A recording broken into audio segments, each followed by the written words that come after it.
Hey, welcome to Ted Investigates. Just wanted to get everybody caught up on the latest Nancy Guthrie kidnapping, show some articles of stuff that's going on, and kind of get everyone up to speed here on a few different things really quick. Be sharing a screen just for just a second.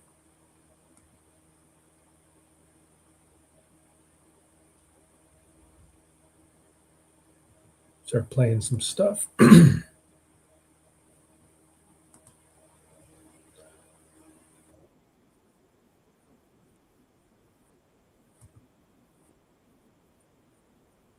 We're going to go to this real quick and show this for a minute. Grandmother plus, do we have a motive?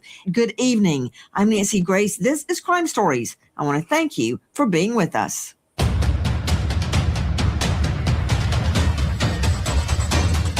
So we're just going to catch up here with Nancy Grace for a moment. Straight out to Dave Mack, Crime Stories investigative reporter. What about it, Dave? Nancy, we actually have new information to talk about tonight. You know, Sheriff Nanos has not done any press conferences at all, other than from the very beginning. And he has done one-on-one interviews with some of his favorite reporters, networks. And yesterday was no different. Last night, shocking information coming from Sheriff Nanos in Pima County on the NBC Nightly News. Interesting stuff. We know why he did this, and we believe that it was targeted, but we're not 100% sure of that. And so it'd be silly to tell people, yeah, don't worry about it. You're not his target. Don't think for a minute that because it happened to the Guthrie family, you're safe. No, keep your wits about you. You know, I think it's come out from day one. I think from day one, we had some strong beliefs about what happened, and those beliefs haven't diminished. That was from our friends at NBC Nightly News, Sheriff Nanos, avoiding press conferences where he might have to answer questions, but coming out with an idea that, yes, this was a targeted kidnapping. Nancy Guthrie was targeted. But wait a minute. Everybody now is at risk, and not giving us any real information to go on. Yeah, it's really frightening to think, if you're living in Tucson, Arizona right now, that you might have a kidnapper / maybe even a murderer that is in your midst. Somebody you might be dining next to at a restaurant. Your kids might go to their kids at school, and they're just roaming around town like nothing. So that's where Nanos is coming from. One has to wonder if the recent press investigation into Pima County Sheriff Nanos and his resume, maybe this is a way to get some of that attention away. I don't know. But still, he claims to have a motive, Sheriff Nanos, and claims it was a targeted attack, but nobody is safe. Now to Brian Fitzgibbons joining us, Director of Operations, USPA Nationwide Security, leading a team of investigators around the world, including extractions from Mexico, finding missing people, former Marine, Iraqi war vet. Brian Fitzgibbons, what about that?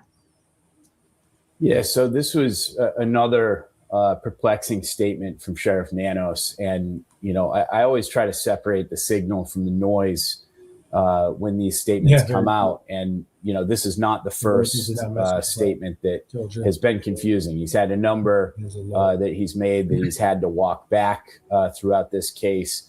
But from what he said publicly, he's indicating that this is not a random act, that this suspect knew what they were after, chose Nancy.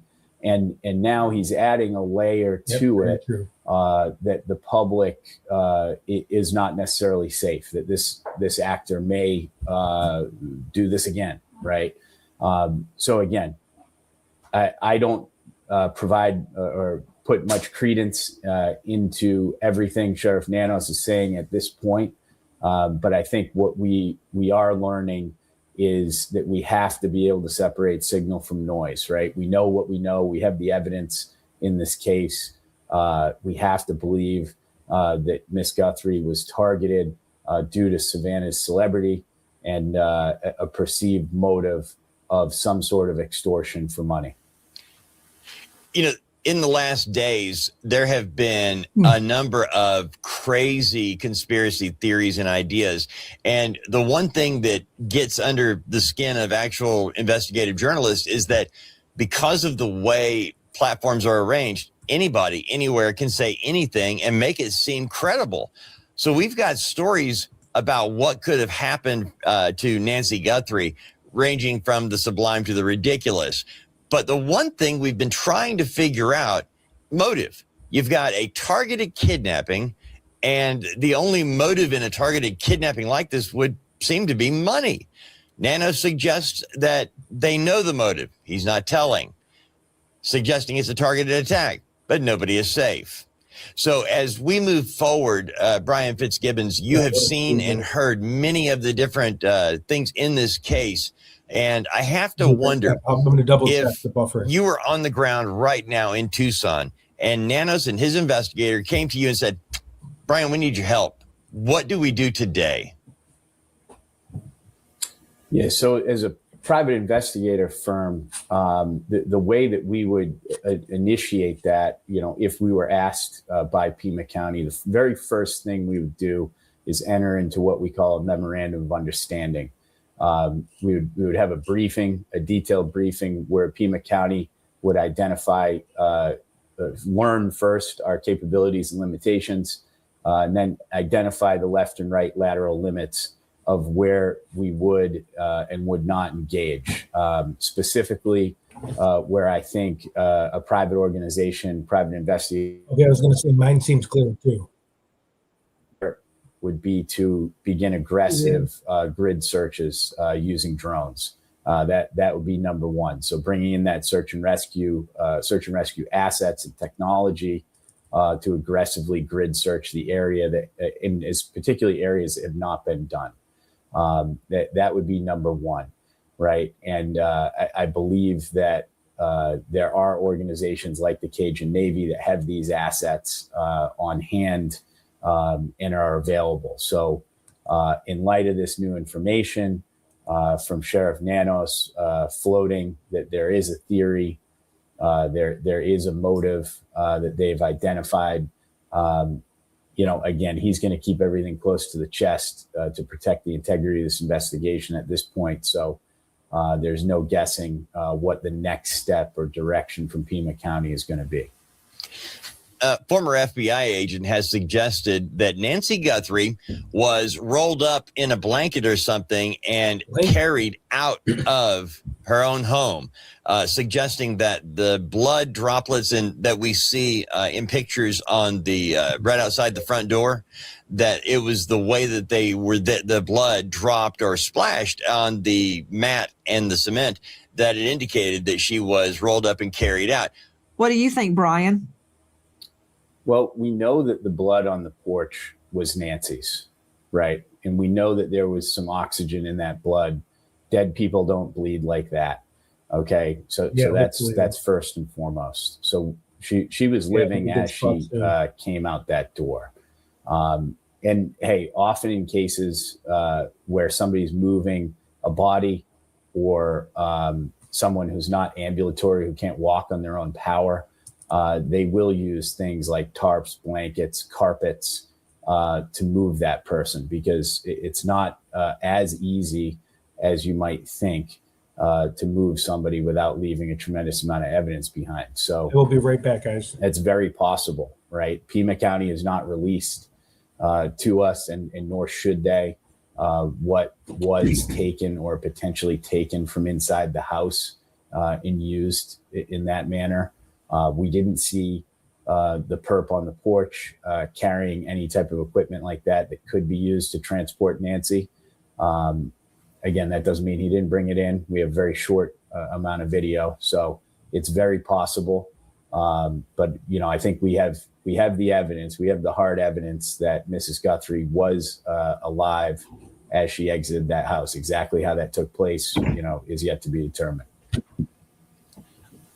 How important is it for an investigation to know what the motive of the crime is? In this particular case, Sheriff Nanos says on NBC Nightly News that they know the motive, not telling us what it is. How important is motive understanding in solving a crime like this kidnapping? It's of prime importance, particularly when you haven't identified a suspect, right? Because it's certainly going to help you narrow down and test those hypotheses to say, hey, it could be this. Now, does the evidence confirm or deny that theory that we have for motive, right? And as you line up all of the pieces of known factors and known evidence, you're constantly testing those theories for a motive. The motive in this case, if it has truly been identified, will certainly help bring investigators closer to identifying a suspect. Joining us now is a special guest, Pat Byrne. And I want to introduce you to Pat. He is a sleep expert and the founder of the Byrne Fatigue Consulting Group. He is the author of Inconvenient Sleep, Why Teams Win and Lose on Amazon. And he has analyzed the Nancy Guthrie case from his point of view. Mr. Byrne, thank you for being with us. I'd like to just start off with a general question as to your analysis of the Nancy Guthrie kidnap. It was very interesting. So here's an elderly woman who's apparently asleep at 2 o'clock in the morning, and it was taken by some intruder. And so what I started to think about was what's going on in her brain? What sleep stage was she at? And how did that affect her emotions and her thought process? The more sad infuriating 42 days later beyond. Not go from fully asleep to fully awake, right? There's this process, and it's called sleep inertia. There's this process of waking up, and that depends partly on how you're woken up and what sleep stage you're at. So at 2 a.m. That is exactly correct, Debbie. How law enforcement didn't guard off the scene and let everyone from the media, SNIS, FBI, everyone stormed everywhere, all along that gravel, that dust. She was in a deep sleep. Then she would be incredibly confused. She wouldn't know where she was. She wouldn't know what time it was. She wouldn't know who she was with. This confusion would go on for at least 2 to 3 minutes or longer. And interesting thing is she also has a pacemaker, I understand. So she has a heart condition. And elderly people with heart conditions who are woken up suddenly from a deep sleep are very high risk of a heart attack. So that concerned me immediately. And the other aspect too is if she was in REM sleep, she was dreaming. When we dream, our bodies freeze, and so you can't move. So if he walked into the room and she was dreaming he could just pick her up. She couldn't even move. And then she would get into some kind of she'd get into a panic mode and get, very confused. She wouldn't be able to even say anything or be able to fight back. Oh gosh, Pat. So much of what you're saying is so upsetting, but I know you're the expert and these are the facts. But I've got to figure out what, if anything, is probative. What can I deduce? What can I learn? What can I prove from what you're saying? Well, for one thing, you stated for multiple reasons that she would be at a high risk of a heart attack. Could you revisit that and explain your thinking? This guy's excellent what he's saying. Well, it's so sad, though. That elderly people who, even without heart conditions, are at a high risk of heart attack and being violently and woken up from a deep sleep. So that's what the scientific research shows, right? And so you add on the fact that she has a pacemaker, which means she has a heart condition, makes it worse. You know what's an interesting point about what you just made? With me, it was instinctive ever since the twins were born that even to this day, and they're 18, I wake them up gently. I don't fly open the door and yell, "Wake up!" or anything like that. And especially with my mom who lives with us, she's 94. It's, again, instinctive not to shout someone awake or scare them awake. But you're saying that when someone is abruptly woken in their sleep, especially an elderly person, it increases the risk of a heart attack. And we know she's a heart patient. She's got a pacemaker, among other things. Absolutely, yeah. And particularly if she was woken up in a very light sleep, which is just starting to fall asleep, that might be different. But at 2 a.m., she's going to be in a deep sleep. You mentioned a term called sleep inertia. What's that? So that's that foggy brain feeling you get when you wake up in the mornings, right? And it's that period of time between being fully asleep and fully awake. And so your reaction time is slower. Your thinking isn't very clear. And so it often takes anywhere from 15 minutes to half an hour to get your foggy brain back cleared up so you can actually function during the day. And even people like firefighters who may be sleeping in the fire hall and then the alarm goes off and they have to jump up and get in the vehicle and drive, they need to wait a bit to get their brains cleared before they get in the vehicle to drive. So that's common across for everybody. Sleep inertia is just normal. What's another question? Pat Byrne is joining us, everyone. Sleep expert, founder of the Byrne, B-Y-R-N-E, Fatigue Consulting Group, author of Inconvenient Sleep, Why Teams Win and Lose on Amazon. Pat, for instance, every morning when I wake up at 5 a.m., I'm jump up and take off, like a bat out of hell, thinking, I've got to feed my mom. I've got to get the children's breakfast ready. I've got to do this. It's just a whole set of chores before my day even really starts. And sometimes I'm halfway to the kitchen before I really am awake. And I have to stand there thinking, okay, what do I need to do right now? What am I doing first? What is that? Is that the sleep fog you're talking about?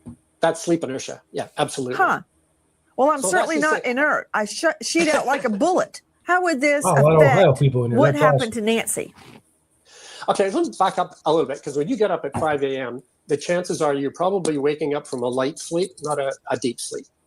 And so the sleep inertia is less pronounced when you wake up from a light sleep than you do from a deep sleep. And so in terms of the Nancy Guthrie situation, is that she was most likely in a deep sleep at 2 a.m. in the morning. So I'm pretty confident that she was at a fairly high risk for a heart attack. Oh, gosh. The reason I'm thinking through everything you're saying so carefully is because I wonder what happened at her doorstep, Pat. Was she stumbling because of sleep inertia and fall? Thank you.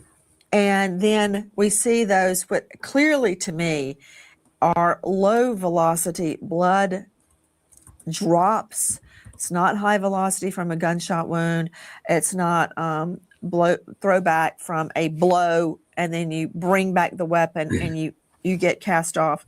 It's none of those. It looks as if she's standing there out of it and blood drops. And I'm saying from her nose because it looks so much like the blood drops in the Travis Alexander murder. He was murdered by Jodi Arias, and he saw himself dying. He went and stood at his mirror in his bathroom, and the blood drops from his nose were right there on the counter. And they had a very similar blood pattern. Mm-hmm. So I'm wondering if Nancy was completely out of it because of sleep inertia. Mm-hmm. Was she in the throes of a heart attack, and she stood there dropping blood? How does that query jive with your theory? Right. So that probably tells me that obviously she's had some physical injury, right? Although it could very well be stress as well. Panic and stress, people get nosebleeds. Right? So yeah, that all fits with the same thing. She would have had sleep inertia for, the full-on sleep inertia for probably 2 or 3 minutes, where it's like she would not know anything that's going on, and then her brain would slowly start to clear up, but it would be 20, 30 minutes before her brain was completely fog-free, right? And so I don't know what the timeline was from when she woke up until she hit the door, when she was at the door. Pat Byrne joining us, consultant, sleep expert and author, have you considered the perp? Yeah, I thought when I saw the video, because that's the only one we really get to see is a perpetrator. I know, what's he doing out at 2:00 in the morning, wandering around the neighborhood? What's his? We think about his circadian rhythm. What about his own sleep patterns? Is this guy a night owl? Like, what do we know about this guy? Probably not much, but clearly he feels comfortable walking around the middle of the night. Oh yeah, exactly. And Pat, question: why would he have picked between 2 and 3 a.m. to do this? What is magical about 2 to 3 a.m.? One of the reasons people commit crimes, I think, at 2 or 3 o'clock in the morning is because there aren't a lot of other people around. Everybody else is, or most other people are sleeping. But also, if he has any knowledge at all, he would know that she was probably sleeping, and that he could easily walk around the house and easily go and grab her, right? If because she's probably asleep. Yeah. Well, another aspect of this, Pat Byrne, is that if he has a family, a girlfriend, a roommate, did they not notice he was gone way into the night in the early morning hours, which should be a tip-off to anyone that has heard about the $1.2+ million reward. Joining us tonight, special guest Pat Byrne of the Byrne Fatigue Consulting Group and author of Inconvenient Sleep, Why Teams Win and Lose on Amazon. Pat, thank you, and please join us again with your insight. American homeowners, the FBI has been warning about a type of real estate fraud called title theft. Your equity, the target.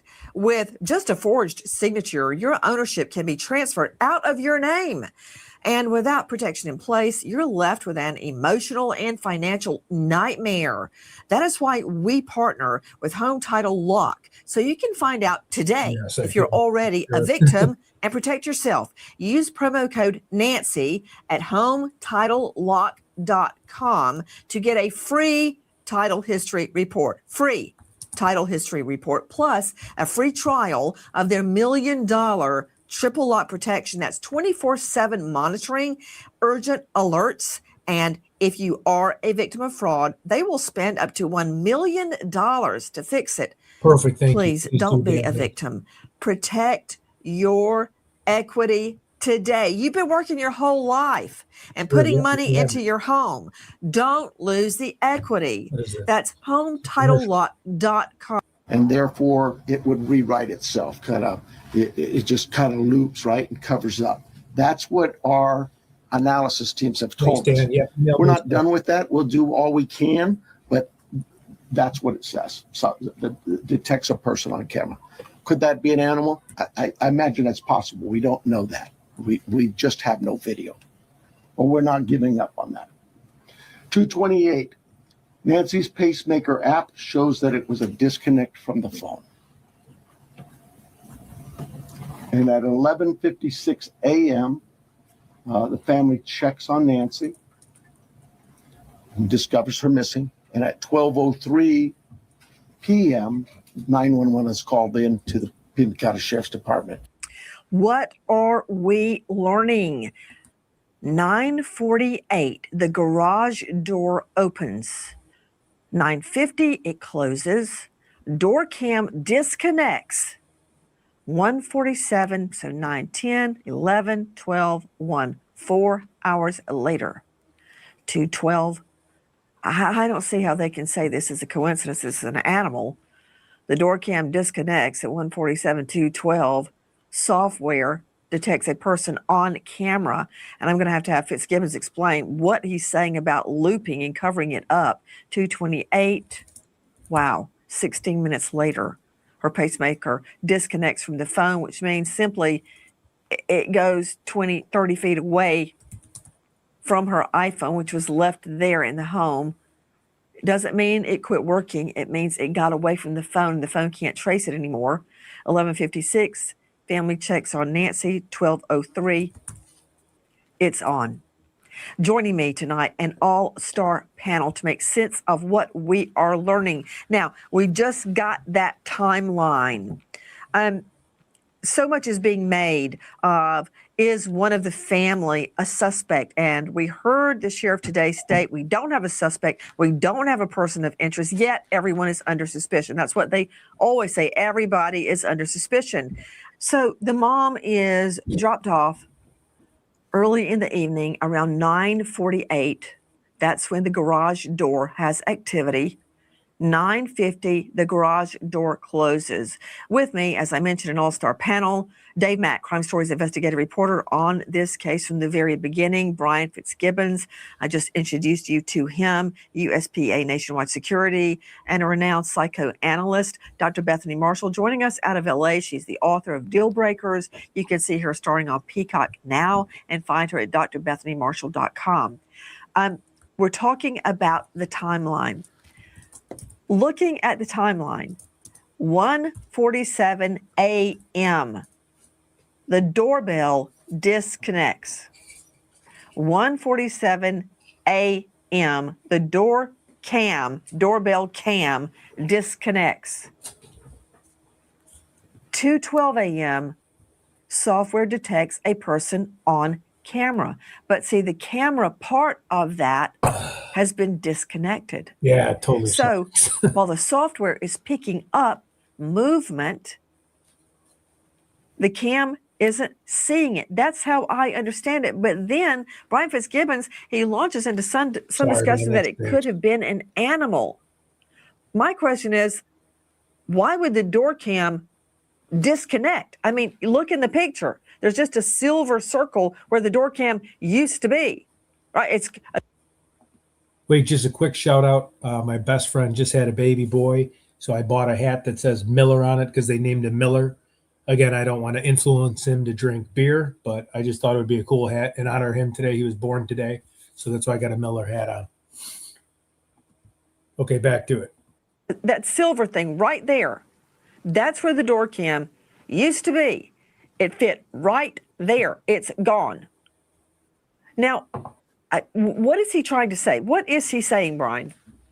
The animal comment was perplexing. I believe what the sheriff is saying is that at 1:47, that doorbell camera was removed from its base so that there was some digital log in the camera to that effect. And now at 2:12, you have to understand a Nest camera has 3 modes: home, away, and off. And in the home mode, it will still register seeing a person, and that will log that data in a log that it saw a person, but it won't be recording while in home mode. So, was the camera in home mode? It just logged that event. Sorry.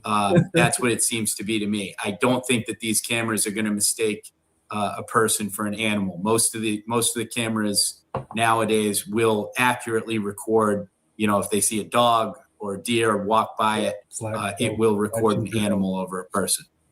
I've been saying ring bell. It's a Nest. You're right, Brian. Now tell me how that works again.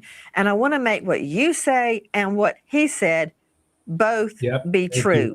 I want you to reconcile what he said, decipher it, and tell me what happened. I'll have to try. What it sounds like to me, Nancy, is that camera was popped off from the inside of the house. So it didn't register seeing anybody. I never knew all this flag. And then when it was moved at 2:12, it actually sees a person.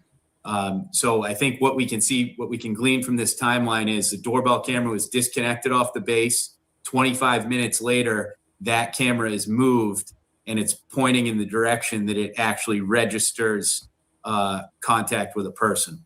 Let's hear it from the horse's mouth. The doorbell camera, it was removed. We know that, but we're not confirming that any cameras were smashed or destroyed around the house. Okay. All right. Dave Mack, speaking of cameras, quote, around the house, is it your understanding there were granny cams, as I call the ones we have for my mom? Cams, I never heard that term. There's nanny cams. I call them granny cams. Were there granny cams in Mrs. Guthrie's home? That is what has been reported. that there were granny cams, as you say, in the home that were there and covering certain areas of the home, so that if Mrs. Guthrie were to fall down or become incapacitated, they being the family or whoever had access, which we're told a very small group of people had access to the cameras, and they could actually see what was taking place inside the home while she was alone. We've pointed this out. 84 years old, great mental health. Physically, she's got some issues walking around. So it makes sense that they would have cameras inside the house. Interesting that the sheriff wasn't asked a question about the cameras inside the home. He volunteered that information, saying that they didn't, have smashed. His comment was, "I don't know where you're getting that information." Smashed cameras inside that home would indicate somebody was in there that knew the cameras were in existence, knew where they were placed, and also knew where they were angled to pick up movement of Mrs. Guthrie inside the home. And that individual or people or persons would have been able to avoid showing up on those camera angles so they wouldn't be picked up. I believe his words were to the effect, no cameras inside the house were destroyed, which tells me that there are cameras inside the house. I mean, am I reading that incorrectly, guys? No, you're absolutely right. That's exactly what we learned from that statement from the sheriff, that there are cameras inside the house. He has also, unfortunately, indicated that they don't seem to have any of the footage from those cameras. He mentioned a couple of things. He said something, Brian, about looping and covering itself, looping over and covering up images of someone. What is he saying? Yeah, that I was trying to figure out, Nancy. And my best crack at that is basically maybe it was the mode that this camera was set in, that it was not set to record, but it was logging events, and that they're working with Nest and Google to try to extract that. Another question I have is at 2:12 a.m., software detects movement on the camera, but the Victoria, Nest email me. has already been disconnected. Victoria, email me at Ted Investigate. I'm trying to reconcile that. Does that mean it picks up movement, but it can no longer record an Or image? do a show if you want Or to hop it on. doesn't record an image, only movement?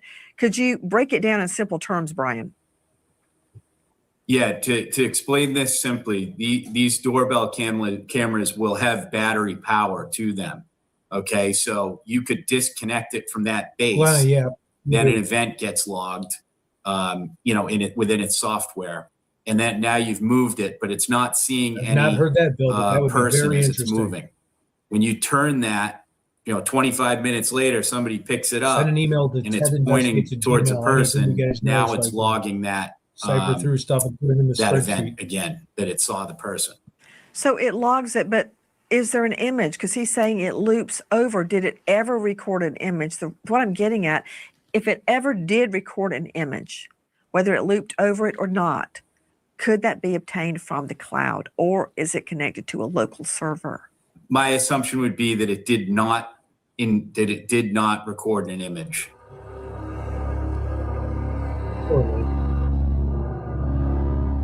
Lots happening, lots of moving parts in the search for Nancy Guthrie. Joining me in all-star panel, straight out to Dave Mack, Crime Stories investigative reporter, 100 detectives from the sheriff's office and the FBI. Now we are learning a ransom note, possibly the very same ransom note sent to not two, but three news outlets, that being our friends at TMZ, Harvey Levin, KOLD, and KGUN. Okay. Also at this hour, the sheriff coming out and stating there is no suspect. There is no POI, person of interest. But wouldn't you agree, everybody, that they always say there is no POI, there is no suspect? Because once you say X is a suspect, then X is shrouded in constitutional protections. That said, I choose to believe the sheriff. Dave Mack joining me. Dave, what is the latest as we go to air right now? Right now, Nancy, we have been told that the ransom notes going to three different locations. We're not being told whether or not they are the same note or if it was three different ones. But The content of the note, one of them anyway, specifically talks about places inside the home of Nancy Guthrie and talks about specific pieces of evidence at the crime scene that would only be known by somebody that was in there at that home. We also know, as you mentioned, 100 detectives are working on this case right now, plus the FBI. And President Donald Trump has promised even more support to get to Tucson, Arizona to try to find Nancy Guthrie. You know, I want to look at that note one more time. I'm about to bring in Jessica Finn, senior investigative reporter with the U.S. Sun, but to Dr. Bethany Marshall joining me. Let me see, Bethany. Bethany, renowned psychoanalyst out of the L.A. jurisdiction, author of Deal Breaker. You can see her now on Peacock, and you can find her at drbethanymarshall.com. Dr. Bethany, how'd that strike you? Or else. Or else. That sounds like a fifth-grade girl's novel. Do it, or else. Or else what? That's exactly... Well, it's very exactly coercive. It's very... I'm getting sick again because I'm drinking too much water. Nancy, wouldn't this have been submitted or sent to the family privately? Wouldn't it have been sent earlier, like right after the mother is missing, when the family is completely frantic? The fact that it is sent to TMZ and another news agency has copycat written all over it to me. Something about it. Brian Fitzgibbons is joining me, Director Operations USPA Nationwide Security. What is that? He leads a team of investigative experts. They go all around the world looking for missing people. By the way, former Marine and Iraq War veteran. Brian, there's something puerile, something juvenile about... That's fine. There's like 50 people from Ohio in here. Theology is bugging me. It's awesome. Yeah, and there was something notably missing from this alleged ransom note, and that is a proof of life, right? For this ransom note to hold any weight, the author of the note would have to provide some kind of proof of life that they were that they did have Nancy Guthrie, which my football team in had Joe custody, Burrows, and that she was alive and well. For that note to have any value. Well, here's another thing, and Jessica Finn, let me go to Jessica very quickly. Senior investigative reporter, the U.S. Sun. Jessica, thank you for being with us tonight. Jessica, what do you make of the so-called ransom note being sent to 3 outlets and claiming knowledge of what Nancy Guthrie was wearing at the time she was kidnapped, and describing the interior of her home as it was left at the time of the abduction? You know, the sheriff's department has been so close to the vest as to what information they're giving out to the media. And it's been really interesting to watch. They're doing a great job at talking to us, but not saying a lot. And I think that really this ransom note thing, we don't know if they've previously had a ransom note that they've discovered that was sent directly to the family. And that, who knows, maybe these people who have abducted her are getting frustrated by the sheriff's department not acknowledging them publicly. I mean, that could be a thing that's happening right now.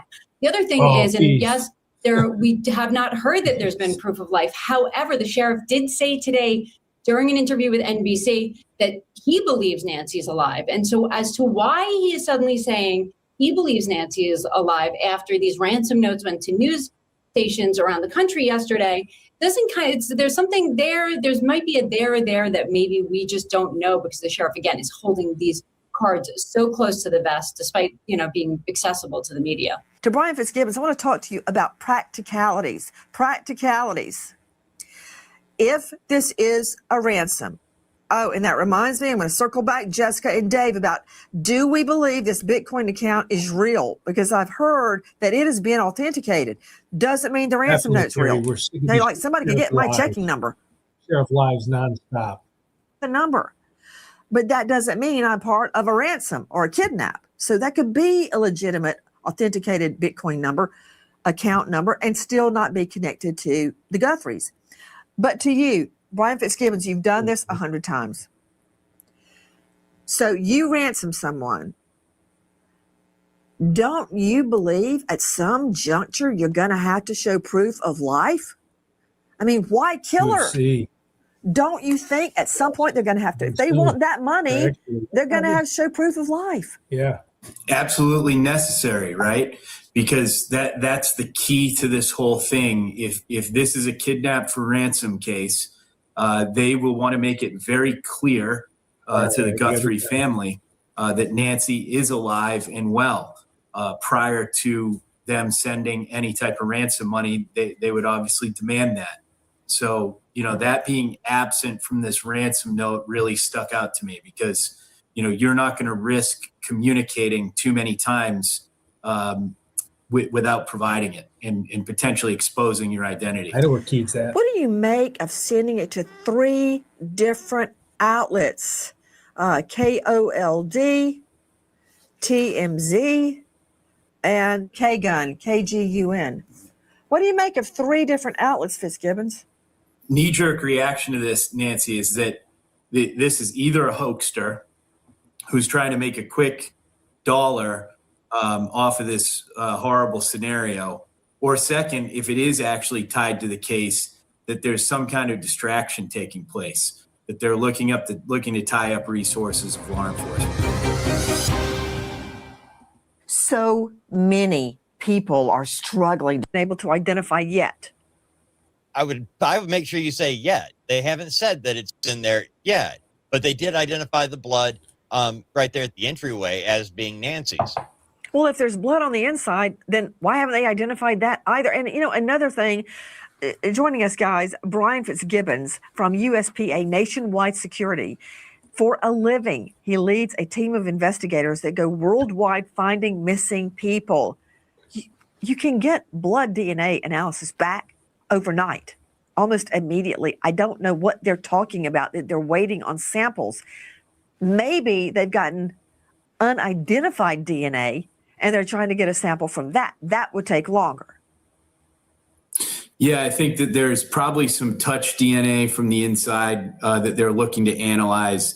And with now the FBI announcing that they're jointly on this case, the ability to process these things much faster is going to come into play. So, I think in the coming days, we're going to learn a lot more about the DNA. Yeah, Myrtle Beach, July. I want to bring in Jeffrey Gentry joining us, forensic certified bloodstain pattern analyst, senior crime scene analyst and death investigator, former toxicology analyst, author of Forensic Science, Applications to Death and Crime Scene Investigations, author of Bloodstain Pattern Analysis, author of Death Investigation, Information to Obtain During a Forensic Death Investigation, on TikTok at Jeffrey Gentry, BPA, Blood Pattern Analyst, Facebook, Jeff Gentry, Bloodstain Pattern Analyst. Jeff, thank you for being with us.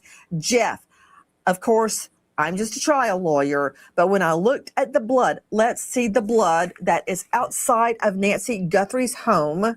It looked to me like low velocity droplets, free falling, which to me, it looks like maybe from a nosebleed. It does not look like high velocity spatter.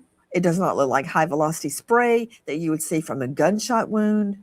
It does not look like we haven't heard anything about throwback on the ceiling or the walls from a bludgeoning. And Jeff, when they first told me that her DNA, Nancy's DNA, was found in the home, I was like, well, of course her DNA is in the home. She lives there. But how does that tell you, the sheriff, that she was abducted? Ergo, either a copious amount of blood, which means she's severely injured or dead. Like we saw in the Jennifer Dulos Connecticut Mama 5 case, there's so much blood in the garage, they knew she was dead. The location, such as on the ceiling, right, which would indicate a bludgeoning and then a throwback, or spray, or the high velocity, as if there had been a gunshot wound. Looking at the blood pattern that we see, Jeffrey Gentry, that gives me hope that she is alive, because you don't have the other things that I mentioned, Jeffrey. So when I look at this blood, of course, any blood at a crime scene is always concerning. I mean, you should take all precautions if you find blood at a crime scene. It is a tremendous amount of evidence that's in the blood. Not only can it tell you events that happened, but then of course you have the possibility to get DNA. But when I look at these blood patterns, I'm not overly concerned. So you're exactly right. These are passive blood drops. They are drip stains, a little bit of a drip trail, and then there's a blood into blood pattern. A blood into blood pattern is when blood is dripping from height into a blood source, and it creates that neat little pattern of drip stains with the little satellite spatter around it. So this would indicate, one, that this is not a major injury. Somebody of that age can get skin tears very easily in their arms, on their hands, and those are going to bleed quite a bit. But it also indicates that this person is upright. They are stationary for some period of time, but then there's also movement as well with the drip trail. So nothing that I'm seeing would indicate that, one, this person has a traumatic injury like a gunshot wound or a stab wound, like projected blood patterns. You mentioned cast off from a weapon. You don't see impact spatter. These are all large volume stains that are going straight down, indicating that that person was either walking or stationary, but they're upright. The other thing that I look for is, why isn't there blood on the doorknob? Why isn't this person... Hold on. You got me drinking out of the fire hydrant. That's a lot. Okay, I like for you to just go, but I've got to dissect what you said. I hope I didn't interrupt your train of thought, and you know that you were going to say, and second. But could you, again, slow down and state what you just said? Because I find it extremely compelling. And yes, of course, blood at a crime scene is always bad. It's not good. But given that, would you start again with the passive blood spots, the drip stains? Absolutely. So what we're looking at, I'm looking at the photograph right now. There is a drip trail. So those are individual circular blood stains that obviously fell from height. So this person is upright. There's nothing at all to indicate that they were dragged. There's nothing at all to indicate that they were on the ground and bleeding. You don't see any blood pools. So that gives me hope that this person is alive. The drip stains and the blood into blood patterns, that's one of the most common patterns you see at any scene, just because usually somebody's upright, they realize that they're bleeding, and they're walking around either trying to get help or going from one point to another. Hold on. Look at the spot right there. Jeffrey, I'm following up on what you said. You can almost see what would be her footsteps based on what you're saying. One by the doormat on square 2. See, it starts on square 2, square 1 starting at the door. Step, step, step, step. I mean, I'm reading into it, but that's all we can do right now. That's exactly what you'd expect. If somebody has, say, a minor injury and they're kind of standing in the same spot, kind of moving around, but then a lot of times people are stepping in their own blood, or the suspect is stepping in their blood. So I hope the investigators are picking up on that and looking for footwear impressions or what were the suspects possibly wearing. The good thing about her possibly bleeding too is the fact that her blood is not going to only be at this scene, but whatever vehicle she was taken in, the blood's going to be in that vehicle as well. Because a blood pattern like this, considering that she might be taking anticoagulant medications, it's not going to stop bleeding right away. It's going to continue to bleed. And so that gives you the possibility of a forensic link from the crime scene to the suspect vehicle. But again, I don't see anything here that stands out as overly concerning regarding death. There's no blood patterns that would suggest a major violent event happened and that this person is obviously deceased. I don't see that at all. Everything you just said is music to my ears. Jeffrey Gentry breaking it down in an amazing way. Look, she's 84. She's on meds. She's got a heart problem. She's got a pacemaker. She's bleeding. It's not good. I know it's not good, but I'm looking for anything. I'm looking for anything because I care about Savannah. I want there to be a good outcome. But we have to look at the facts as we know them. Minor injury, walking upright, no blood pools. She's not on the ground. Okay. Nothing to indicate a traumatic injury, such as a gunshot wound, no cast off. Okay. What more? And I'd like to see the blood again. You were about to say... Hey, Tori. And second. What was second? Was it the vehicle or is there something else? Well, one of the other things that I look for is not only where did bleeding begin and where did it end? Where did the person start out? Where did they travel to? But I don't see any blood on the door frame. I don't see any blood on the doorknob. Right. It's a black surface on the screen door, but I don't see anything that would suggest that she was bleeding and trying to get back inside of her house. So you got to wonder, where did this begin and where did it end? Like I mentioned, there's no major blood pools. There's no transfer patterns on the ground. So we don't think that she was dragged away from her home. We don't think that she crawled away from her home. There's only a couple possibilities. Either she walked away on her own and didn't have any major injuries, or she was carried away from her home. But then you got to wonder too, where did this blood trail end? Was there any blood in the driveway? How far did it extend? So unfortunately, it does give you a lot of answers, but then I've got a lot of questions too. So I would love to be out there looking around at this scene.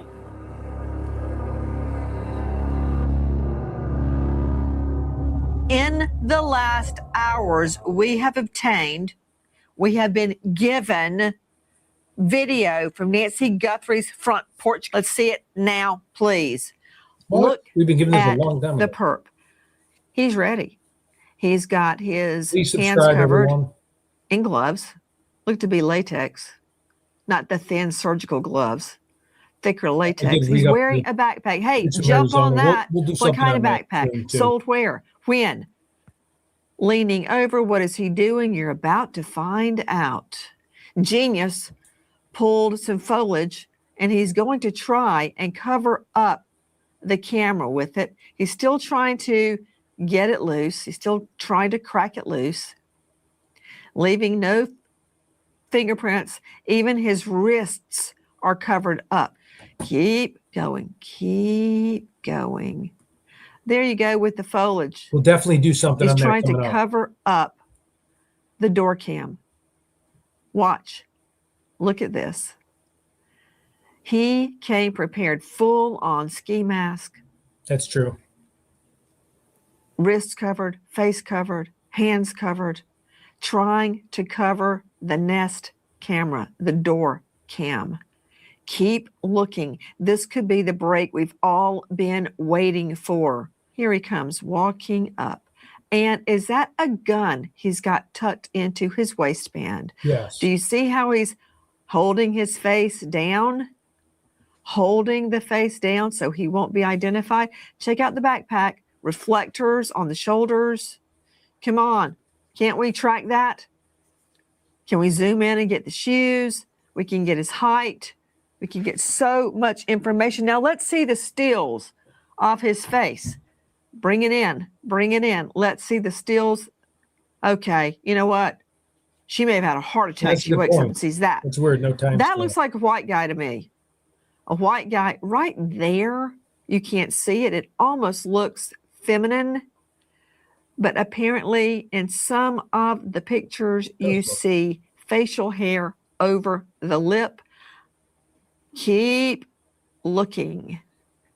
Keep looking. Is that facial hair over the lip? It looks like brunette facial hair. Can't tell exactly.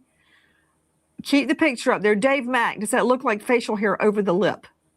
It looks like a mustache to me, Nancy. It absolutely does. Looks like chin hair as well, Nancy. Okay. From that, we are learning so much. Again, it almost looks feminine, except for what we think could be facial hair.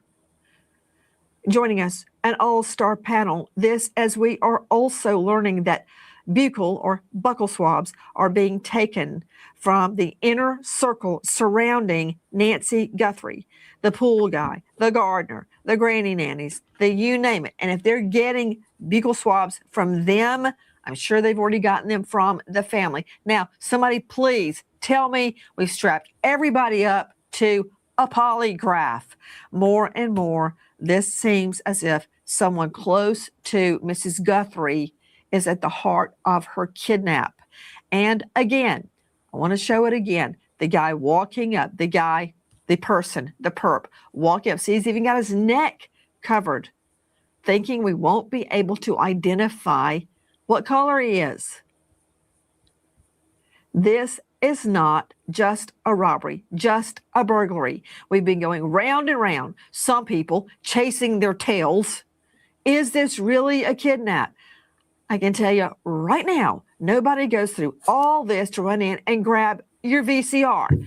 What has he got in the backpack? It is chock full.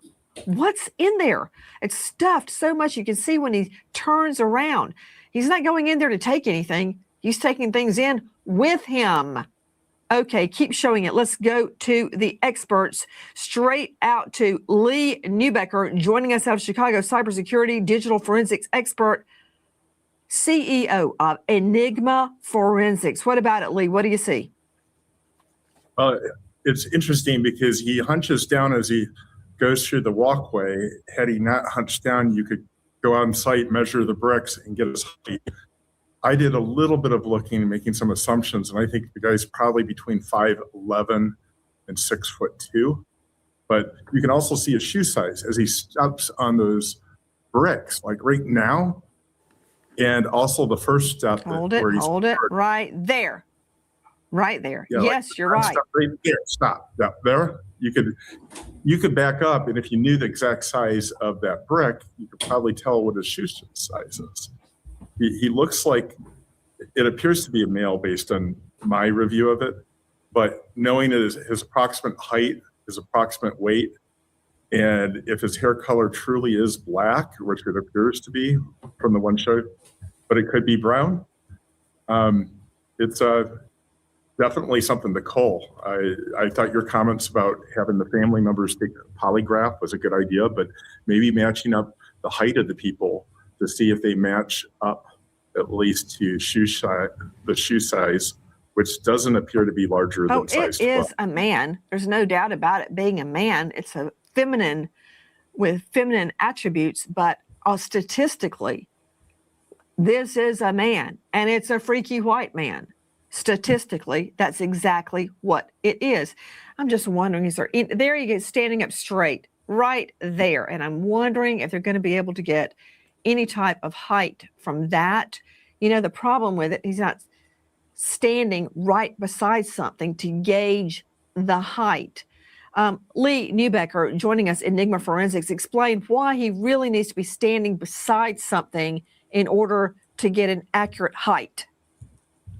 Well, I think there's enough there to discern the height. You can see where his shoulder, when he bends over, you can see how high his shoulder is. Like right there, he's level. So you could do some mapping to the bricks on the side by taking a tape measure out and measuring the sidewall.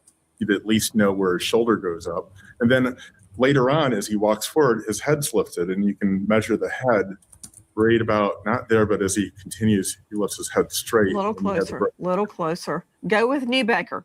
Control him. Go with Neubecker. A little bit closer. Go up where he brings the plant. Yeah, right there. Right there. Yeah. So when he was standing back a little bit, there's some ability there. So it's certainly fascinating.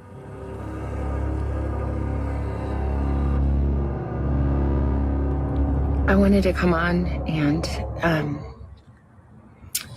it's been 2 weeks since our mom was taken, and I just wanted to come on and say that we still have hope, and we still believe. And I wanted to say to whoever has her or knows where she is, that it's never too late. And you're not lost or alone. And it is never too late to do the right thing. And we are here. And we believe. And we believe in the essential goodness of every human being. Great point, Carol. And it's never too late. That video of Savannah Guthrie It broke my heart. When I saw it for the first time, I felt nauseous thinking about Savannah. She is so exhausted and she's not giving up. No, she is not, Nancy. And she goes out and she makes these statements without the studio lighting, the studio makeup, any of the trappings of her profession, which she could use to try to appeal to whoever took her mother. But she is coming out just as herself. And in the very first video, Nancy, she keeps using the word you. She's trying to form a relationship with whoever the perpetrator is. And in this one, when she says that she believes that there's goodness in everyone, she's trying to create empathy, that empathy on the part of the perpetrator towards her family. She's not coming out harsh or angry or we're going to come after you or we're going to find you. Nothing punitive, Nancy. She is soft. She is engaged. And Nancy, I kind of feel like she might know who she's speaking to. She's looking into somebody's eyes and heart metaphorically and saying, I know you, you know me, we are both human beings. Please bring my mother back. And she's sort of implying no consequences as well, which of course there will be consequences, but she's also trying to remove fear on the part of the perpetrator.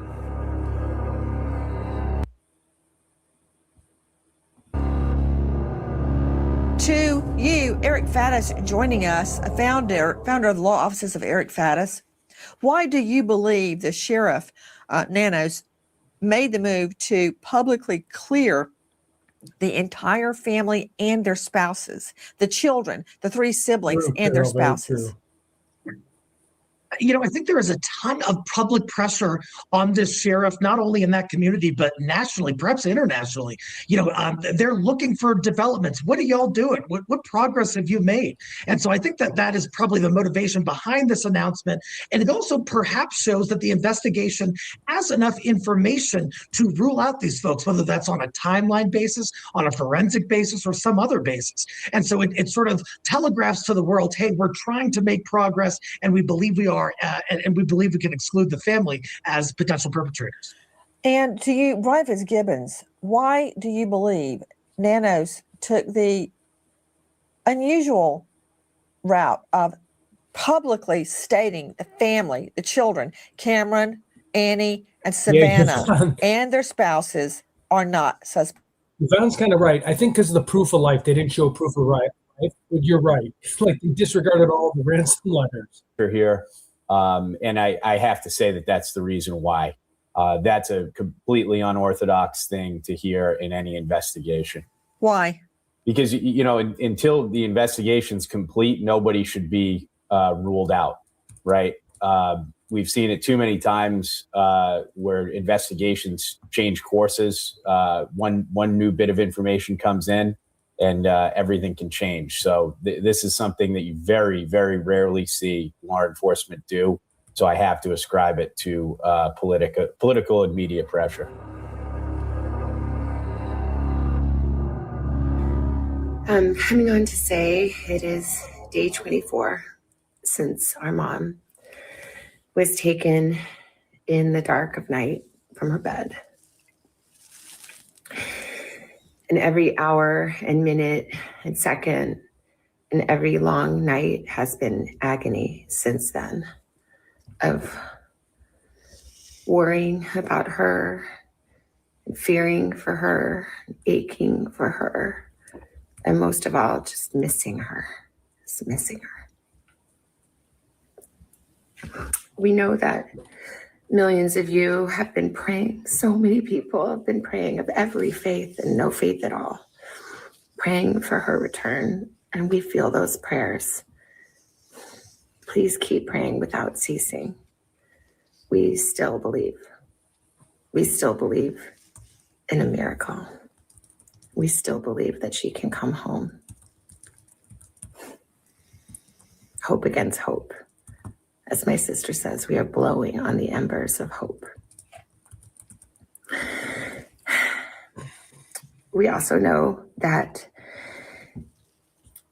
she may be lost. She may already be gone. She may have already gone home to the Lord that she loves and is dancing in heaven with her mom and her dad and with her beloved brother Pierce and with our daddy. And if this is what is to be, then we will accept it. But we need to know where she is. We need her to come home. For that reason, we are offering a family reward of up to $1 million for any information that leads us to her recovery. All of the information about this reward and the details is in the caption below. You can call the 1-800-TIP line. You can be anonymous if you want. Someone out there knows something that can bring her home.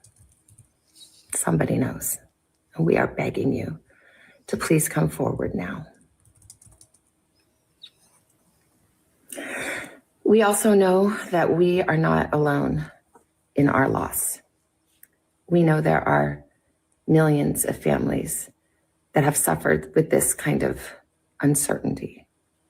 And for that reason today, we also are. I agree, Lon. It could be like a spotter. Dollars to the National Center for Missing and Exploited Children for their work in helping families who are coping with loss and actively looking for those who are lost.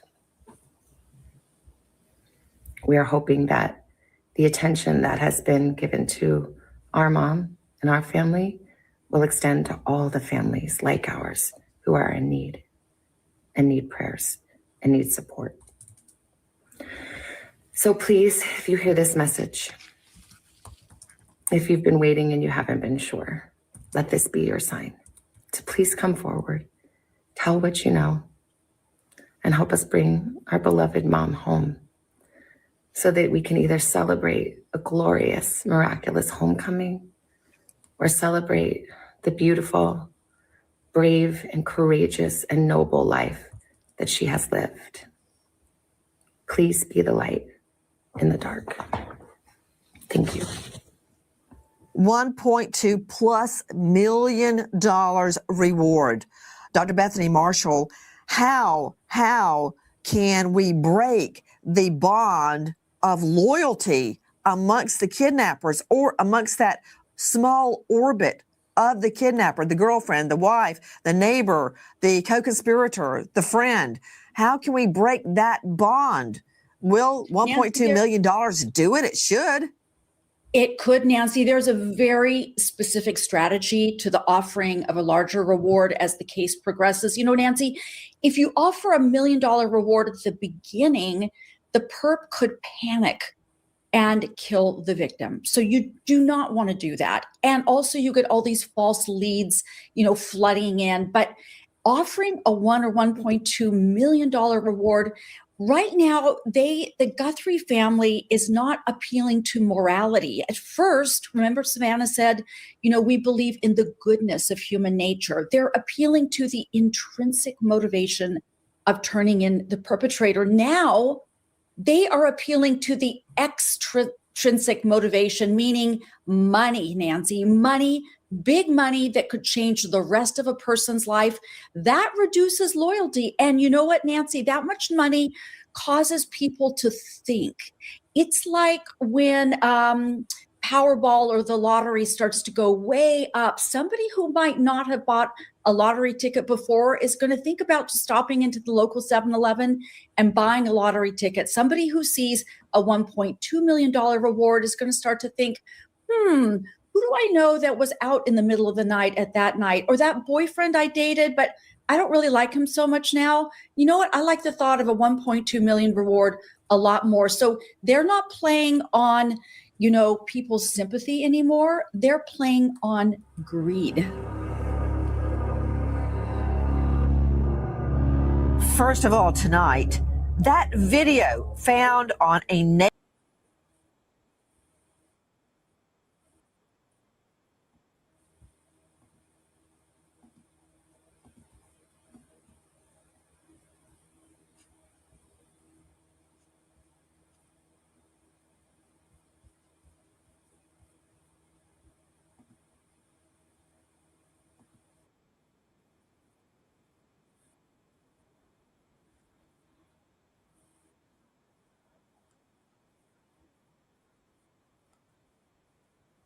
I am in Tucson, Arizona, continuing to try to dig up new information, stay on top of the case. A couple of big developments today. You know, we've had some slow days, but there's some big things that have come out over the last 24 hours.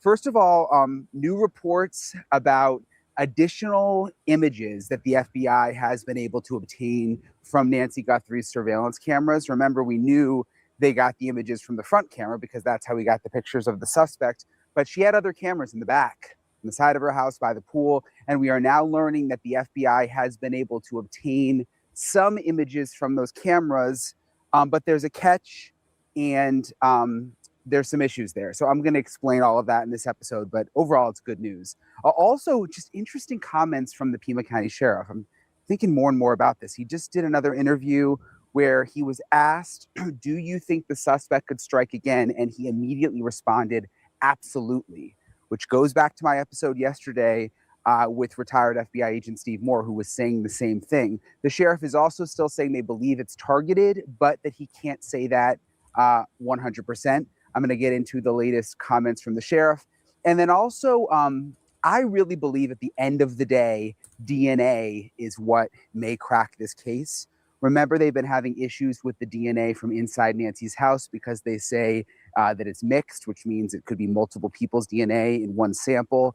I actually went to a DNA lab at Arizona State University. It was so interesting. I can't wait for you guys to see this. Showed me actually how the process works. What does it mean if DNA is mixed? How hard is it to sort out? What do they think is going to happen with the Nancy Guthrie case? I mean, these are people who have done this for a living for a long time. And there were some things that they really zeroed in on. The flashlight in the suspect's mouth could be a big deal when it comes to DNA, and they'll explain why. So I'm going to get into all of it in this episode of Brian Enton Investigates. Hey guys. All right. So again, I'm here outside Nancy Guthrie's house, day 41 in the search for Nancy. Today is Friday. It's a really, really hot day here in Tucson, one of the hotter days lately. And apparently next week it's going to get really, really hot, which is, people who live here are just like, yeah, it's no surprise. Wait till summer. But I wanted to get into the latest with you. I think perhaps the biggest development right now is this new information coming out about additional images that have been recovered from Nancy Guthrie's surveillance cameras, which is a pretty big deal. You know, we knew that Nancy had other cameras. There's cameras on the side and the back of the house near the pool. And we knew, the sheriff had told me actually last time I interviewed him, that Google was trying to go back and find those images. And apparently they have found some images. And this is reporting from ABC and Fox, who were able to source some of this new information. But they say that images were able to be pulled off of some of these cameras in the backside of the house. The images were recovered in recent weeks from motion-activated cameras trained on the swimming pool, the backyard, and the side yard. They were unable to recover video footage. So this part is interesting. Unable to recover video footage, but thumbnail images were captured when the cameras were triggered by motion. And so they've been able to recover the thumbnails, not the full video, but the thumbnails. But the cameras recorded nothing suspicious. The sources told ABC. Investigators were able to observe several people in the back and side yards over an unspecified period prior to the abduction. After Nancy Guthrie was taken, law enforcement officers are seen near the pool on some of these images. So they've been able to see police on the images. The cameras captured nothing on the night of the abduction, though. So that's important and unfortunate. But they did capture people in the days before. The source told ABC that investigators have drawn no conclusions as to why the cameras captured nothing on the night of the abduction, but one source described it as odd. So that's kind of striking. What's interesting, though, is even if they were able to see people on the cameras in the days before, that could still help with the investigation. They can go back and try to figure out who those people were. I mean, maybe they were just like contractors or people cleaning the pool or whatever and have absolutely nothing to do with the case. But at least it's something. And the fact that they're able to make progress on these cameras, I think is good news. Obviously, and the source described it as odd that they can't find anything from right when Nancy was abducted. But perhaps the sheriff described it to me when I talked to him about Google doing this, is like having to just keep peeling back layers. So maybe this is just the beginning and they will be able to find something. The fact that the source called it odd though does make me kind of go back to what we learned from the other neighbors, saying that there may have been some kind of internet outage right around the time of Nancy's abduction, and also the questions about was a signal blocker used, the antenna sticking out of the suspect's pocket. The more that I've talked to people and thought about that, the less likely that I think it is. I think it probably is a walkie-talkie in his pocket, but the fact that the cameras in the back were not working right at the time of Nancy's abduction, and the fact that, remember, the neighbor also told me that his camera, 2 Nest cameras, were not working right at the time of Nancy's abduction. The neighbor that lives back behind Nancy. I mean, are these all just coincidences? Is this all going to play out into something related? I don't know. But the fact that they are getting images from these other cameras, I think, is really, really significant. So I'll try to dig into that a little more. I've been trying to work my sources to get a little more information about it. So I'll let you guys know if I find anything else out. Something else really significant that has come out over the last 24 hours is the Sheriff Nanos, the Pima County Sheriff, did another interview with NBC News. I've been trying to get an interview with him for the last couple of weeks. I did that one interview with him and I haven't been able to get one since. And his office basically just says that they're not doing any interviews right now, which is obviously not true because he's been doing interviews with NBC News. I mean, I kind of get why he's choosing NBC to do the interviews with. Obviously, that's where Savannah Guthrie works. So there's a connection there. But he did do another interview with NBC. And what really stood out to me is the reporter asked very specifically, do you think that the suspect could strike again? And he responded, absolutely, which is not what I expected him to say. But it makes sense in light of some of the reporting that we've done, and even my episode yesterday where we dove into could the suspect strike again. Well, the sheriff is saying absolutely. He did go on to say that they still believe that this was a targeted crime, that this wasn't just random. But then he said, we don't have any way to say that with 100% certainty. And just based on sources that I have, I know that they've got some working theories of what happened, but I don't think there's a lot of evidence right now pointing to one theory or another theory based on what I know. So he says that it was a targeted crime still, that they think it was, but that he can't say with 100% certainty. And then he also said that they have a theory that they are working off of in terms of what happened, but he did not want to reveal that. So there wasn't a ton of new information. I just thought it was interesting that he said that the suspect could absolutely strike again. And I'll tell you, even just being here today, that's something that the neighbors are talking about. That comment has made its rounds around the neighborhood. They know that the sheriff said that. And I think it's, as you can imagine, if you lived here, kind of unsettling for the people who live here. See what else I wanted to update you guys on. So the DNA is important, obviously, with any case, but especially with this case, because it doesn't seem like there's been a lot of other solid leads. And remember, the big piece of DNA that I think is going to end up being the most important is the DNA that was found in Nancy's home, that they told us does not connect back to Nancy Guthrie, does not connect to any of her friends or family, is a stranger's DNA. So it could be the suspect's DNA. So we were all very hopeful about that initially. Then we found out that it was mixed, which is not good, but they can overcome it sometimes. When can they overcome it? How do they overcome it? That's what I'm going to get into next. I did this really fascinating interview with Professor April Stonehouse. She's a forensic science professor at Arizona State University. She worked in crime labs for decades, and they basically have a crime lab at Arizona State University, which is what she showed me. And she really walked me through how all of this actually works. How do they actually get DNA from a crime scene? How do they get DNA from the gloves? Remember, they got DNA from the gloves. What does it mean when it's mixed, and how do they overcome it? And when can't they overcome it? Because sometimes they can't. And she talked to me very specifically about what's standing out to her about this case when it comes to DNA.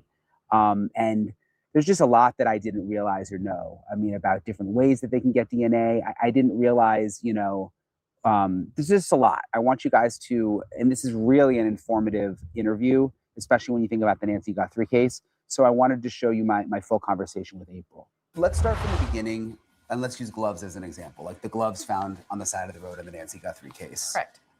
Once you find the gloves, what do you do? So once gloves are found, what they're going to do is, however they are recovered, they undoubtedly have been peeled off by somebody. And what you could have potentially had is them exposing the interior of the glove.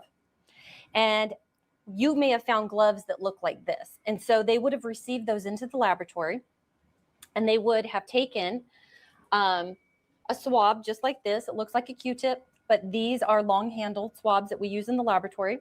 They would have taken that and they would have wet it. I'm going to show you guys what that looks like to let you know, as forensic scientists, they would be practicing what we call clean technique. I would have a mask on. I would have my lab coat. And a mask, we now know from our life experience with COVID that there are little saliva droplets through the air, so that as I'm talking to you, I could potentially be contaminating something. So in a laboratory, I would be wearing But I'm talking a even mask. on the side of the road. Is this what they would be doing? They would be doing, so they would collect it. Okay. They would put it in an envelope, they would seal it, and then they would start what's called a chain of custody, meaning from the point that they collected it, they're going to time and date stamp that on a document, and then they're going to sign whoever collected that. Okay. Then that's going to get submitted to the laboratory. And then somebody like me, who's a serologist, is going to come through, and I'm going to be collecting DNA off an item. And depending on the nature and the context of what the allegation is, that will determine whether I do additional tests or if I just collect for DNA. So in this case, if I received a glove, I would know that I had skin cells on it. And if you think about wearing gloves, the longer you wear them, the more friction you have and the more of your skin cells you're leaving behind. So the longer somebody wears it, more skin cells. So what I would do is I would take a swab, I would wet it with some water, and this is sterile water. And I'm just gonna wet this swab, okay? And you saw how quickly and readily that got absorbed into that. And then what the serologist is going to do is they're going to swab this and they're going to pick up all those skin cells that are on that glove. Not every single one, but they're going to pick up a sufficient amount of representation. And then this is going to go forward for DNA analysis. So they know already that if they only have skin cells to work with, that's not a DNA-rich substance like blood or saliva or semen. They're going to take this sample and they're going to move it forward and they're going to do a DNA extraction. And what that means is they're going to cut the material off this swab. So actually, I'm going to do that for you guys. I'm going to grab, sorry, I got to grab a sharp object.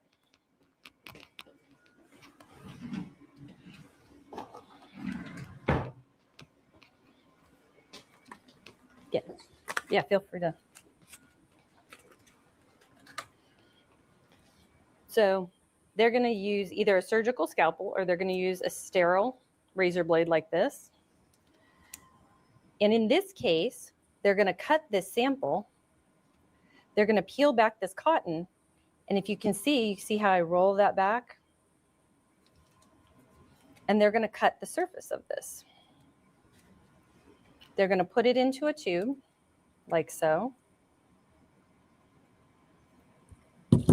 And then this is what goes forward for DNA analysis, is what I swabbed off the surface and I got onto my sticks. And so then this will go through a process where we use these reagents and we're going to break open those skin cells and release the contents of the cells. So if you think back to your biology days in school, you had the outer part of the cell, which is called the cell membrane. It's made out of fats. We want to get rid of that. We want to get rid of the protein. All we want to end up with at the end is a nice clean DNA sample. So after that is done and we have a liquid sample, then we're going to figure out how much DNA did we get out of the sample, because we have an ideal amount that we like to put into our reaction where we copy the DNA. So if you have a really strong body fluid like blood, I'm going to get more DNA than I need. So I might have to dilute the sample. If I have skin cells, I have an expectation I'm not going to get a lot of DNA. So we run that through this instrument over here. This is actually called a Quant Studio. And we would put a plate in here. I have one here where each one of these wells has, oh, it's heated up. I'm not going to take it out. I'll leave it. Each well has a place where we put each individual sample. And this is what tells us how much DNA we have. And after that, then I use a kit. And these are kits that are used by forensic crime laboratories across the US. And they're standardized. And if you think about it, we want everybody in a crime laboratory to be looking at the same exact areas of DNA that we're looking at.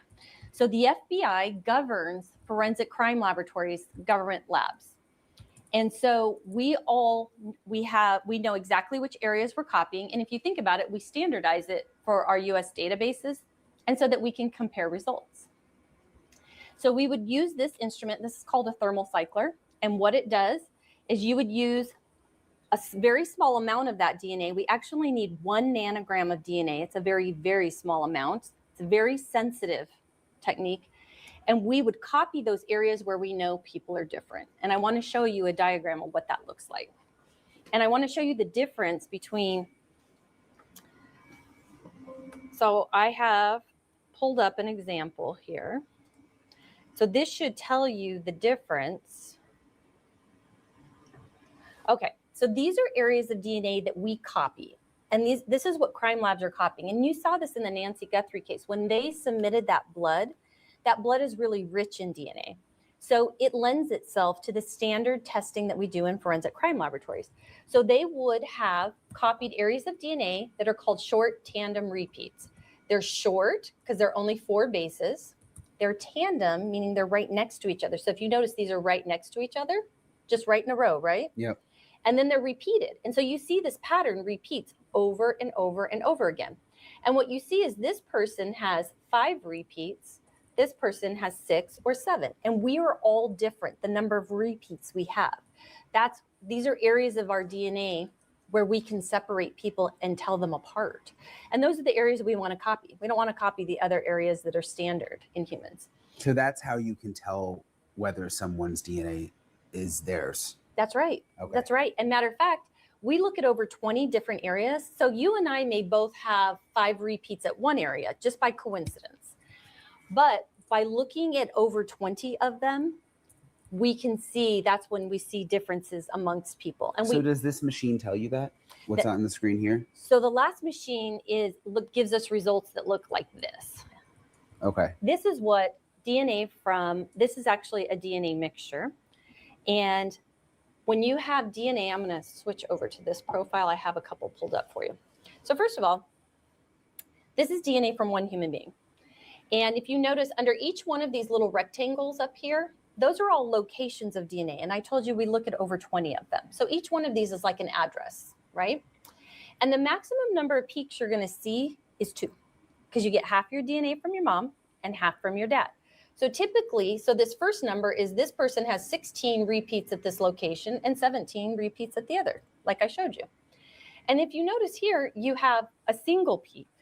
Well, the reason is that mom gave you a piece of DNA that has 16 repeats, and so did dad.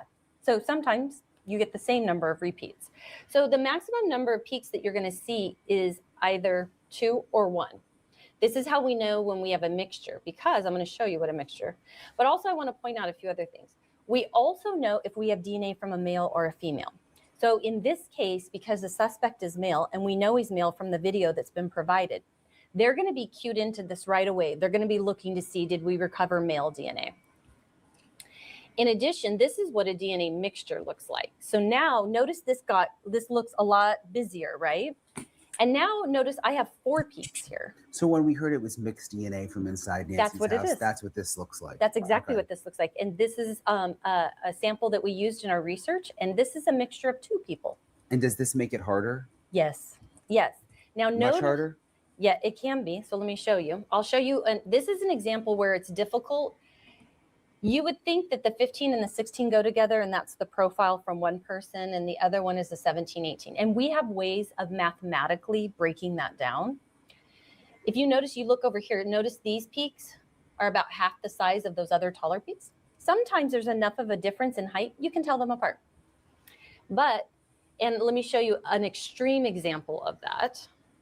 So notice, I told you can have a maximum of 2 peaks. And at first, this may look like it's DNA from one person, right? Because you've got 2, 1, 2. But look at here. I've got 2 tall peaks, and I've got this dinky little 10 peak there. That's the first sign I've got a mixture. And because there's such a drastic difference, I know that this strong profile belongs to one person, and this little dinky profile belongs to somebody else. So when there's a drastic difference between people, you can really tell them apart. So when you heard there was a mixture from the DNA they found in Nancy's house, yes, is that, I mean, it seemed like a real challenge. What was going in your mind? Were you thinking, oh no? Well, in my mind, I was thinking, how much DNA did each person contribute? And so in this example, you see there's an extreme amount. You see that this person probably makes up about 90% of the mixture. This person makes up about 10% of the mixture. So what I wanted to know is how many people were there? Because I'm showing you a nice mixture that has 2 people. These are called simple mixtures. When you get to mixtures of 3 and 4 and 5 people, those are called complex mixtures. So it depends on how many people are there to begin with, and then how much DNA did each person put into that. I could have 90% of the DNA be from one person and maybe only 5 be from the other 2 people. So when you're dealing with very small amounts of DNA, it can become very complex and very difficult to parse that out, especially if you don't have enough information where I only have a couple peaks. If I only have a couple peaks, like I'm showing you here, I've only got 1, and look at this extreme peak here. This could be what they're seeing is a lot of DNA from a female and a very small amount, that little white peak there, that's male DNA. So does it just take more time when it's complex? It can take more time. Is that the issue? Or it can take more DNA. And so you basically are at the mercy of whatever the suspect left behind. So when you say it could take more DNA, like they need to go get more DNA? If it's available. So they may have swabbed the surface of something. So they may have to go back and do another collection. They may have to rerun it. They may only have that amount of DNA. They may have collected as much as they possibly could from the very outset, and this is all they have to work with. And what if that's the case? If that's the case and they don't have enough of a DNA profile to put into CODIS, then you're stuck. And then that might be where they switch over to investigative genetic genealogy, if perhaps that would assist them in their investigation. But if there's a mixture of 3 people or 4 people or even 5 or even more, you're getting to a level of complexity that will not lend itself to investigative genetic genealogy. So it just depends on what did the DNA come off of, how many people are there, do you have enough DNA to work with? And so those are all gonna be factors that are gonna play into how much they're able to utilize that sample. So you showed me how you swab with the gloves. Mm-hmm. If we were in Nancy's house, like if they were trying to get what would they be focusing on? How would they swab like shelves? I mean, what would that look like? I think it would depend on what the scene looked like. So we know that the perpetrator made illegal entry into the home. And so we don't know if there was a struggle. If there was a struggle, they may be looking at items that they think that the suspect handled or used. And so without knowing what the interior of the scene looked like, it would be difficult, but they would be focusing on items that the suspect used. One of the questions I have is, how did he make entry into the home? And did he use any tools to get into the home? Did he injure himself on the way in? It's quite common when people break into homes or businesses that they injure themselves because they're using tools and they're using a lot of force. So in this case, when they saw the blood at the threshold of the front door, they may have thought that that blood belonged to the suspect, that he could have injured himself when he went into the home. And that, you were telling me, that would have been a very good thing. That would have been a very good thing if that was his blood. And unfortunately, it turned out to all be the victim's blood. And the reason that it would have been a good thing if it were his blood is we would have had his DNA profile, and the primary focus is to figure out who he is and to find his identity, and also to find Miss Guthrie. So finding Miss Guthrie and knowing his identity are going to go hand in hand. Tell me again, what are the best way, like you said, blood is the best, like what are the best forms of DNA? So this is a good question. So we focus on body fluids that are very rich in DNA. So blood, semen, and saliva are usually the 3 body fluids that we prefer as forensic scientists that come in as evidence. Now, because our techniques are so sensitive with very small amounts of DNA, we can get results from just skin cells, but it depends on how long somebody either handled something or wore it and left their skin cells behind. The longer they wear something, the more opportunity they have to leave their skin cells behind. But if we had a list of preferences, we always want to start with those body fluids that are rich in DNA because they have the highest chance of giving us DNA results. And that's what we're going to focus on. And if you, in this case, you saw that they focused on the blood at the front door. And that's exactly what I would have expected because it's rich in DNA. It's going to give them a DNA profile. And until they ran it, they wouldn't have known who the blood belonged to. One thing I noticed in the photos that they released from the front door is, you know, the suspect was obviously covered up, but he wasn't wearing a mask. And you mentioned saliva. Saliva. If he was in the house yelling, or, you know, when you spit comes out or whatever, and it goes on a table or on the counter, would the DNA stay there when it dries and everything? Yes, it would stay there. Half of the battle would be knowing that it was there and locating it, right? So there may be things, if there are certain things that we look at crime scenes, depending on what the alleged allegation was.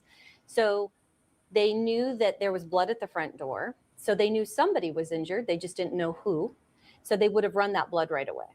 But there could be other items in the house. They could have been looking for burglary tools, things of that nature. We know from the footage that he's wearing a balaclava. They could have been looking for that. If he had shed that mask somewhere, we would definitely be swabbing that because he would have left saliva around the mouth of that. But the fact that he wasn't wearing a mask over his mouth and nose, is that a very good thing? It is a good thing, but knowing where he was at inside the home would be very difficult. So just because he was in there breathing and spit was coming out, we wouldn't that know. doesn't tell us much about, they can't check the whole house. They can look, but unless he spit a lot, they're not going to see a large quantity and it's not going to fluoresce the way we would see with other body fluids where you have a large amount. Like if somebody were to spit on somebody and there was a sizable amount, we would be able to see that with a light source. With like a black light kind of? Is that Yes. what you mean? Yeah. Yeah, we call, sometimes they're called an alternate light source or a forensic light source. We actually had a case one time where a homicide victim, they thought she had semen on her back, but when he dumped her body, he spit on her as one last disrespectful action, and they could see it because it was such a large amount. So really what we're talking about is quantity. How much did they leave behind? So knowing what the scene looked like on the inside, and if there were any indications that they could figure out anything that he handled or touched or used while he was inside the home would be helpful. Just based on your experience, I mean, you've seen the video of him outside. We know he was inside the house, we think, for 40 minutes. Do you think they were able to find something inside that would have his DNA on it? Yes, I would be hopeful that they found at least a few items of evidence because by virtue of the fact he's in a home he doesn't belong in, he is going to leave some of his DNA behind. Now, he's obviously taking measures to try and avoid leaving his DNA behind. He's wearing gloves, he's wearing a mask. But we know scientifically that they will leave behind traces of their DNA. It's just a matter of locating it and finding it. Are you surprised it's taking this long? No, I'm not actually. It's actually been moving at a very rapid pace because they ran that blood immediately. When that all came back to match the victim, then they found themselves in the position of having to go back and submit additional items of evidence for testing. And so when they worked the blood, they wouldn't have known what the results were until they actually got the results back. I'm sure they were disappointed when it all came back to match the victim in this case, because now they had to go back and find additional items inside that home to submit. And so that's it's part of this process of working items, seeing what the results are.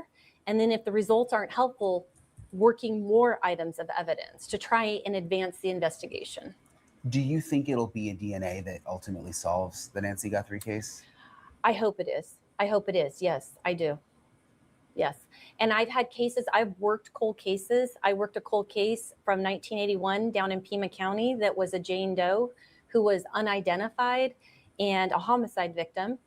And I worked that case in 2006 and it was from 1981. And the DNA in that case single-handedly made the difference in figuring out her identity and who had perpetrated that crime. Wow. And so, yes, DNA, and to your point about if DNA is left behind, yes, it could be left behind in very, very small quantities. Sometimes half the battle is just finding where it's located. in a crime scene like at Nancy's, I mean, do they swab everything and then they go, and now if they need more, they're checking those same items again that they now have in the lab? Or do you know what I mean? If they're saying, gosh, we need more DNA now, what do they do? Well, it depends on what the item is. So I'm just going to take an example. This is not related to the case, but let's say you had a drinking container. So let's say you had a glass and they swabbed the mouth of the glass where somebody would have put their lips and drank from that glass. If they didn't get enough DNA, they may go back to that item and swab it again to try and pick up more DNA. So it just depends. So they're not going to randomly go through the house and indiscriminately start swabbing everything. They're going to be looking for items that either fluoresced or things that they know the suspect may have used while he was at the scene. It just depends on what that scene looked like. And if you think about it, when the investigator went into that home, were there items out of place? Were there things that seemed they were associated with a struggle? You know, there are things like that that they would be cued into to be looking for. And they've been very careful not to say what the inside of the house was like. Yes, and what Do you think that's by design? I do. I think that the reason that they haven't discussed it is, and this is not uncommon, that sometimes there are facts associated with the case that only the suspect would know. And so investigators may hold on to that information so that when they go to confront that individual at the time of investigation or arrest, that these are facts that only the suspect would know, and it would be confirmation. And also, if you put that information out in the public domain, you could have people coming forward that have absolutely nothing to do with that case, trying to take credit or gain some sort of notoriety. So there may be facts that they're keeping very tight to the vest because only the suspect would know. We see the detectives out there, you know, when we're out at the house, and it's a hard job. I mean, it's very hot, and they've been working now. It's been 40 days when we're doing this interview. But for the scientists behind the scenes, like what you've done for so long, I mean, are they also really invested? I mean, does it get frustrating for them? Because I mean, they're just as involved as anybody else. We just never see them, I guess. So I think that when you have a case like this that has notoriety, there's always an awareness that there is a time factor. It wouldn't be surprising to me that all of the samples in this case have been expedited, meaning that the lab that did the work, that they were waiting for the evidence to come in, and that would be the only evidence they would be working on, and so that it would take priority.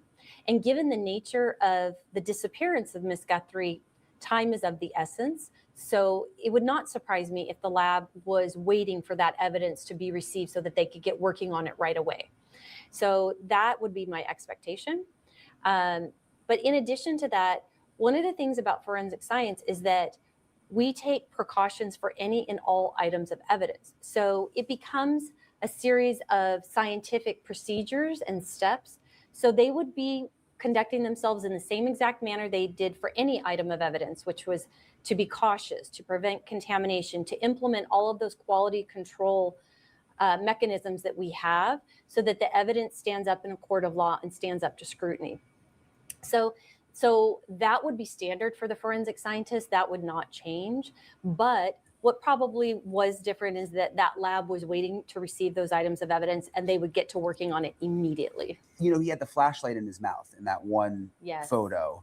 What does that say to you? Could that be helpful for DNA? Yes, as a forensic serologist, I would have cued into that immediately and said, that is a great source of DNA. So I would have asked, did they recover that flashlight? Because I would want to swab the end of that flashlight that was in his mouth where he was depositing saliva on it. Because I know from the video that he's got it in his mouth, he's leaving saliva behind, and that's a really strong source of DNA.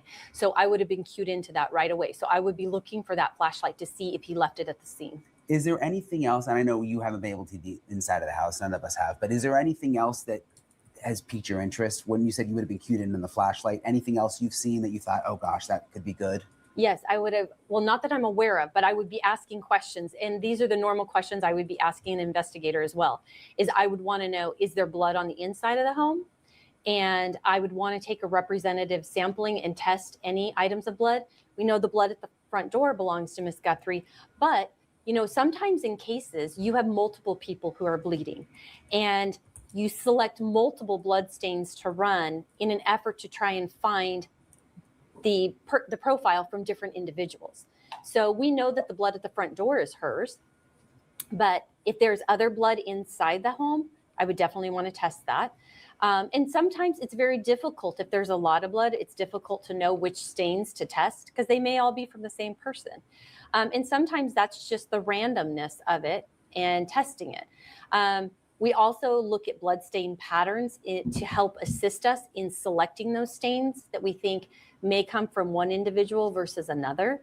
I can think of multiple cases where when we look at clothing, we would select bloodstains from different parts of a shirt, for example, because if somebody's got their hands up in a defensive mode, they may get blood from the perpetrator here.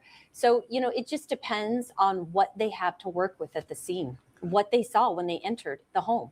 So we know they've been swabbing DNA from people, like in the mouth, from people that they've been suspicious of, like when they've done search warrants and stuff. I've been out there and I know that they've done that. So then do they compare that against what they found in the house? Is that what they're doing? Yes, if they have a sufficient profile from an item of evidence. So let's take an example not related to this case. Let's say you have blood left at a scene and you have a nice DNA profile from a perpetrator. You would take what you're referring to, the swab of the inside of the mouth, that's called a buccal swab. And those cells on the inside of the mouth are kept in really great condition because they're kept moist with your saliva. So instead of collecting blood from a suspect, we always collect what's called a buccal swab. It's fast, it's pain-free, it's easy to collect.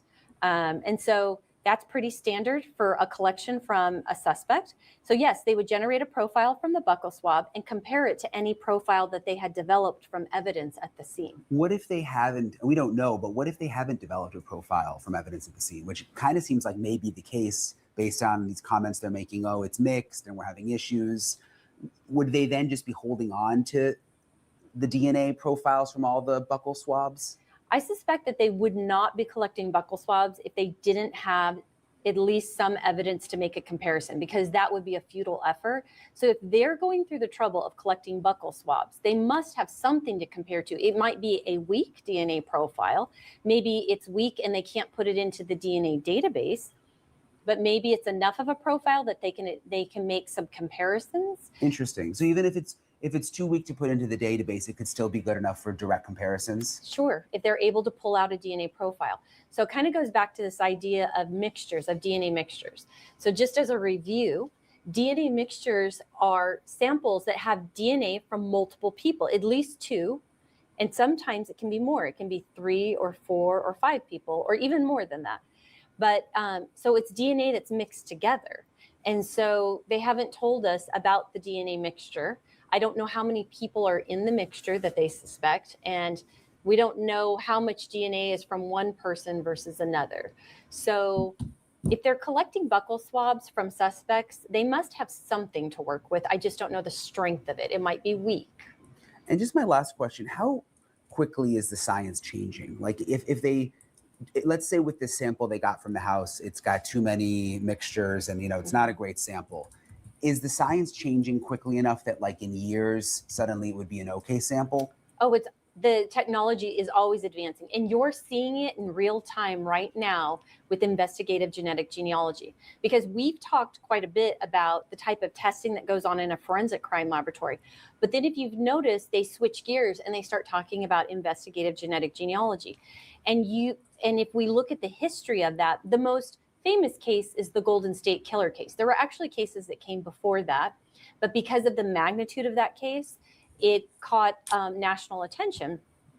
But you saw in cases where you had evidence from the 70s and the 80s, where they went back to those cold cases and they worked that evidence and they did genealogical testing. And so you saw it, and now what you're seeing is this evolution where instead of on one end of the spectrum applying it to cold cases, now they're also applying it to very immediate contemporary cases. And we saw this in the Moscow, Idaho murders. So you have in that scenario, the suspect in that case, he was so young, he had not committed a crime, and he was not in the US criminal database. So they were unable to learn his identity. So they switched gears to investigative genetic genealogy, and he left blood on the knife sheath at that scene. And with that blood, they did genetic genealogy, where they did the same testing you would do if you went to Ancestry.com, 23andMe, Family Tree DNA, any of those testing services. And then they learned his identity by looking at genealogical records. And if you look at that case, they had eyes on him within 6 weeks. That's a very quick turnaround time. So you have a case where you had an unknown suspect, and within 6 weeks, they've identified him. Yeah. So you're seeing this evolution, right? Where you had cold cases, people that had committed crimes a long time ago that would have never been in the criminal database, because the criminal database didn't come into existence until 1998. So could there already be people they have eyes on because of the DNA that we just don't know about? Sure, it's quite possible. Because of the genetic genealogy? It's possible, but if they did, they would be making an arrest. I think we would see, and that might be something that unfolds as time goes on.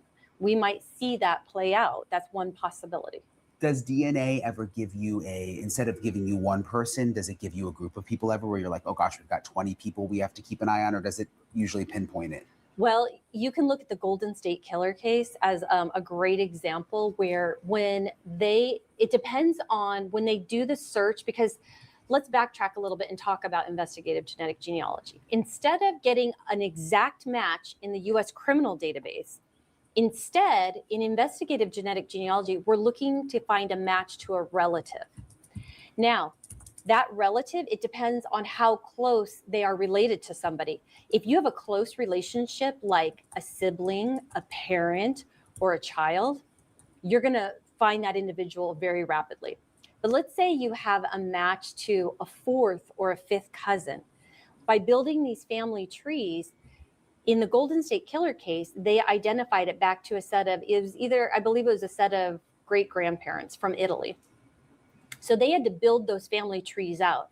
And they had identified 8 descendants that fit the right age, the right sex. He was male, right? And then he could have been one of the possible descendants from this couple.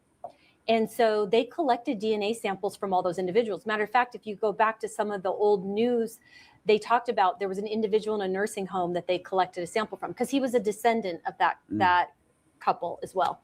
And so they ruled people out individually.